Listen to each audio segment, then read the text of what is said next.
Hello foodies, welcome to wonders kitchen. Balamrutham పిండితో ఏం చేయాలో తెలియక వేస్ట్ చేస్తున్నారు అయితే ఇలా బూరెలు చేసుకోండి, చాలా బాగుంటాయి. ముందుగా ఒక కప్పు బెల్లంని వాటర్ పోసుకొని కరిగించాలి. ఇప్పుడు 3 కప్పుల బాలామృతం పిండిలో 1 కప్పు గోధుమ పిండి వేసుకొని ఒకసారి కలపండి. ఆ తర్వాత ఓ చిటికెడు ఉప్పు వేసి కరిగించిన బెల్లం నీళ్ళని కొద్ది కొద్దిగా పోసుకుంటూ చపాతీ పిండి కంటే కొంచెం జోరుగా కలుపుకోవాలి.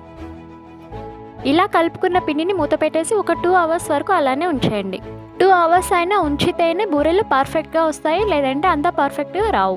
2 అవర్స్ తర్వాత ఇలా అప్పలాగా ఒత్తుకొని ఆయిల్లో వేసేయండి.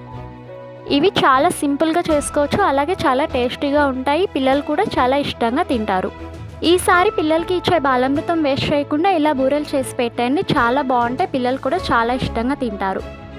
మీకు నచ్చిందా? అయితే తప్పకుండా ట్రై చేయండి. ఎలా కుదిరిందో కామెంట్ చేయండి. కొత్తవారు సబ్స్క్రైబ్ చేసుకోండి, లైక్ చేయండి. Thank you for watching.